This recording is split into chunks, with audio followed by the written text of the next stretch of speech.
esse especial com Mari Del Priore. Mais uma vez, essa grande escritora nos dá a honra da entrevista e hoje para falar do seu novo livro.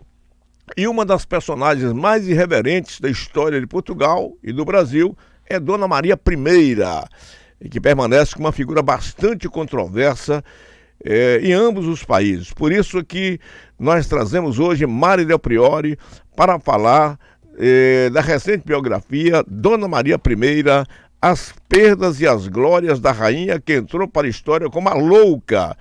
Através de Mari Del Priore, nós vamos saber tudo sobre Dona Maria.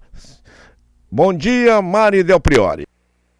Bom dia, querido Dilson. Bom dia também, essa linda cidade que eu conheço Feira, viu, Dilson? Já estive aí, fui muito bem recebida, gosto muito, uma belíssima cidade, Feira de Santana.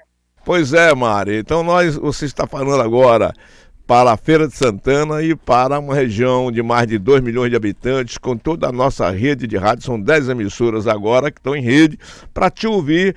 E é sempre bom a gente saber que você conhece Feira de Santana, que é a nossa princesa do sertão, 700 mil habitantes só na sua zona urbana. Hoje é uma metrópole que cresce, esse entroncamento rodoviário, que é uma cidade, graças a Deus, bem servida hoje de pessoas cultas que leem, que gostam de ler. Feira de Santana está lendo bem, graças a Deus. Mari, quais os fatores que contribuíram então para você desenvolver uma biografia de uma pessoa tão controversa como é Dona Maria, chamada de a louca? Pois é, Dilson, uma figura incrível, né? Nós conhecemos mal os nossos personagens históricos e eu fico feliz de saber que aí em Feira o pessoal gosta de ler. Dona Maria é um desses personagens que, quando a gente se debruça, em vez de encontrar uma louca desgrenhada, como foi descrita, sobretudo pelos republicanos portugueses, que quiseram enterrar a família real lá em Portugal, como aqui no Brasil também, os republicanos enterraram, coitados de Dom Pedro II, que era considerado um bobalhão, que dormia nas reuniões dos ministérios. Enfim, lá eles fizeram a imagem de Dom João VI, gordo, comendo asa de galinha o tempo todo, a Dona Carlota Joaquina, uma ninfômana, e a Dona Maria, uma louca. Mas olha, não foi não. Foi uma mulher absolutamente sensacional e o livro merece ser lido porque eu identifiquei nele um problema que muitas mulheres brasileiras têm, que é a questão da depressão. Ela tem uma depressão severa e por isso ela é confundida com louca. Mas eu vou contar rapidamente, Dilson, para os nossos ouvintes, a história dessa moça que nunca foi bonita, mas foi uma mulher muito elegante, muito piedosa, muito ligada à Igreja Católica, mas não de maneira boba, não. Ela participava com fé e com devoção das festas religiosas, ela acompanhava as peregrinações da população portuguesa, diferentemente da rainha da Inglaterra, que fica passeando numa carruagem dourada. A Dona Maria gostava de caminhar nas praças das cidades portuguesas. E como a corte portuguesa tinha pequenos palácios espalhados pelo país, e ela volta e meia estava numa cidade, estava em outra, então tinha uma grande intimidade com o povo português. Mas ela teve que enfrentar várias dificuldades. A primeira delas foi o pai, que não queria que ela assumisse o trono de jeito nenhum, porque havia um preconceito muito forte de uma mulher à frente de um reino.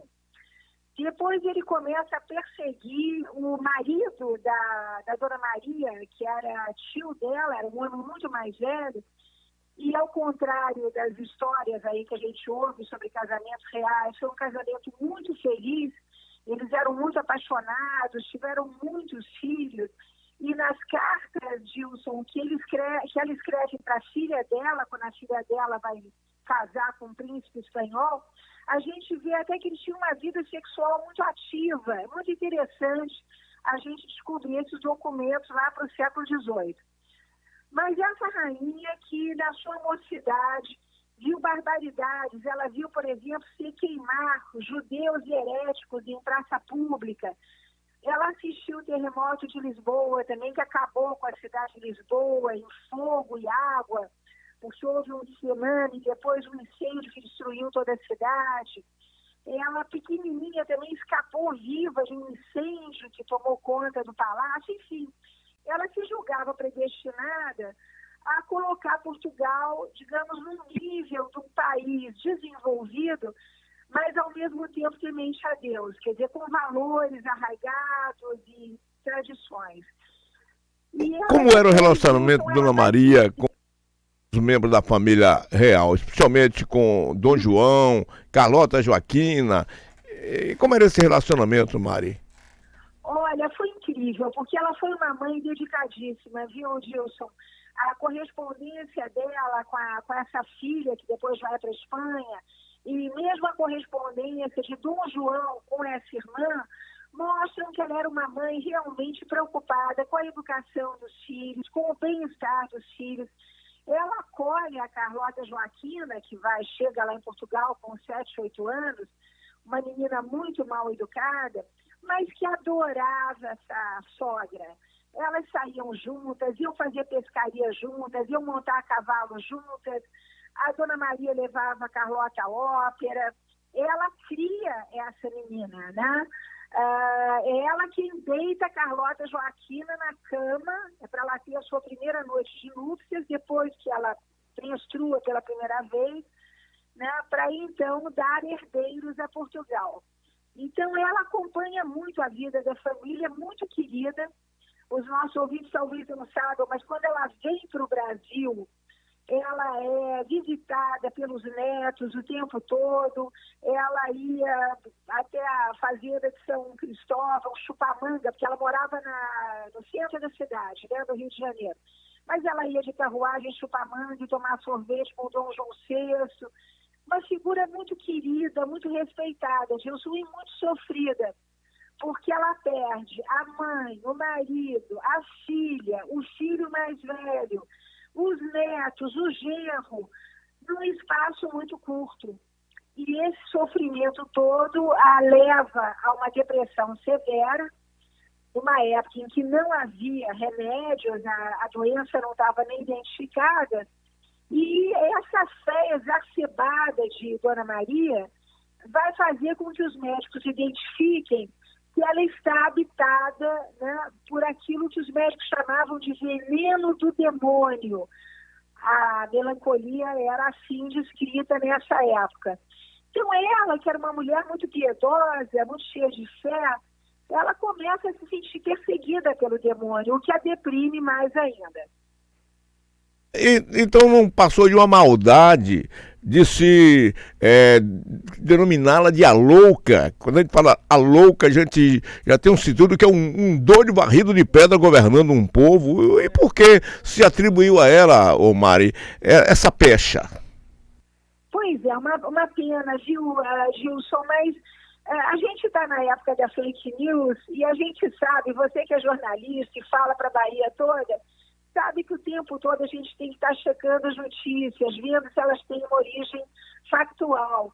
E no caso desses apelidos que deram para Dom João VI, para Carlota Joaquina como ninfômana, ela como louca, o Dom Pedro II como bobalhão, tudo isso foi um momento político, fim das monarquias, né, um fim do império aqui no Brasil, e, portanto, era preciso enterrar essas famílias para que o povo não se lembrasse com carinho dos seus governantes.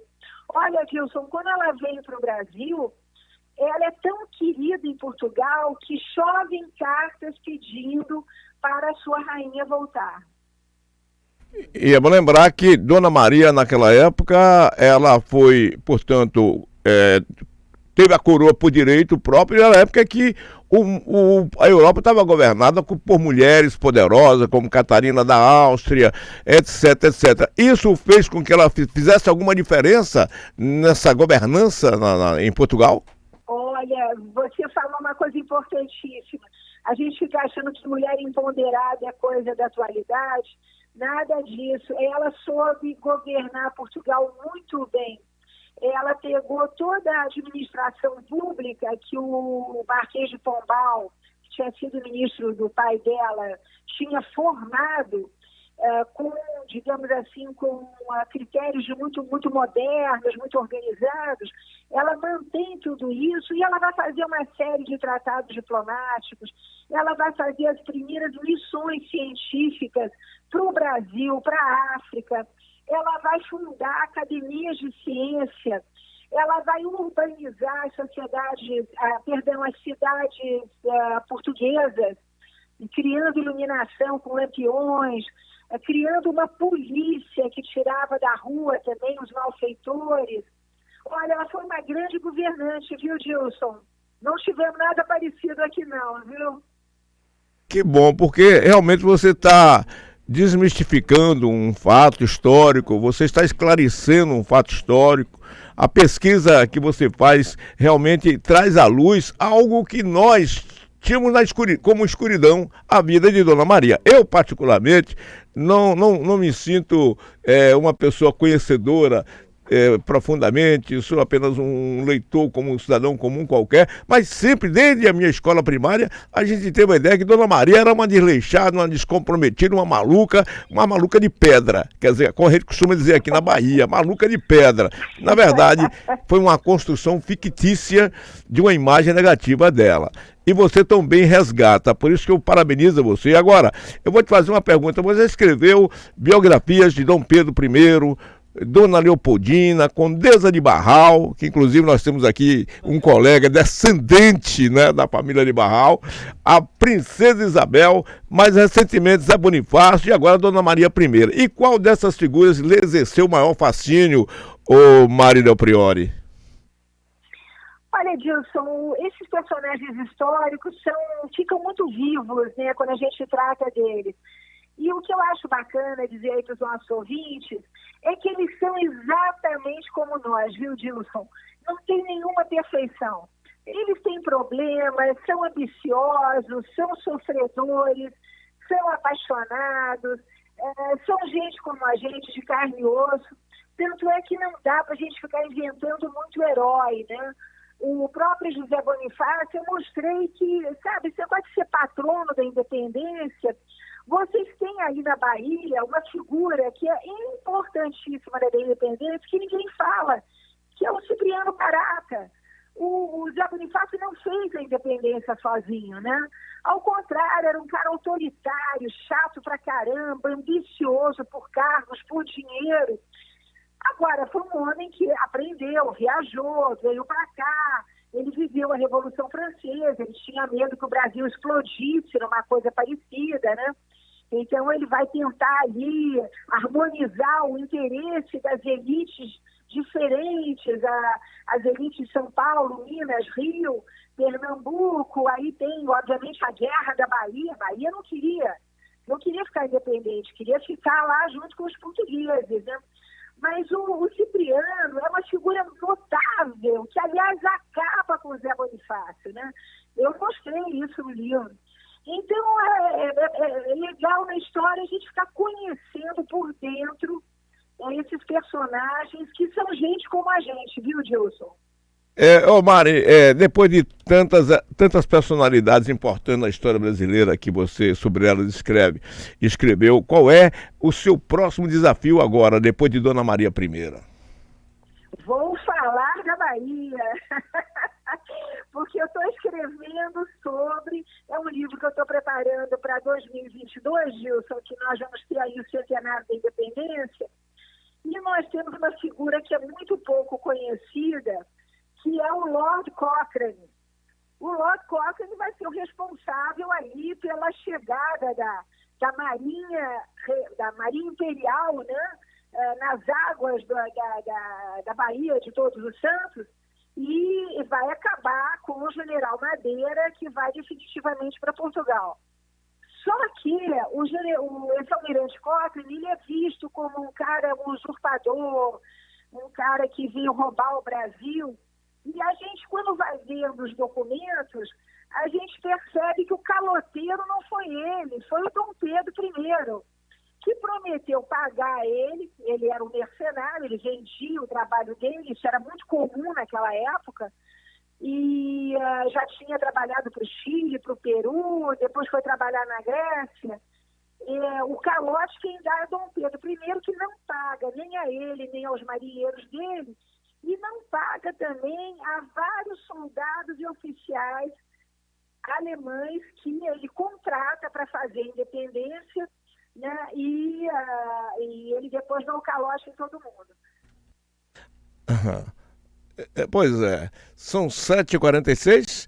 Ô Mari, eu quero te agradecer, desejar a você sucesso aí com Dona Maria, esperar que esse Lord Cochrane você possa lançar com tanto sucesso, e eu vou ficar na expectativa para uma próxima entrevista com você, ou antes, porque aliás eu vou ler o seu livro, Dona Maria, como eu já li todos os livros que você publicou, e eu fico encantado com essa história e com vocês, historiadores, e você especialmente, que tem sido uma pessoa que tem dado uma contribuição muito grande à nossa cultura brasileira. Então, muito obrigado, e algo mais que você queira falar, fique à vontade, Mari.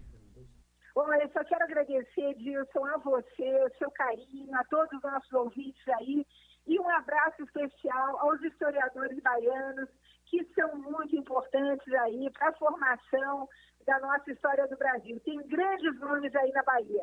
Não vou citá-los, porque tem muita gente, mas a Bahia está fazendo a história do Brasil com muita qualidade.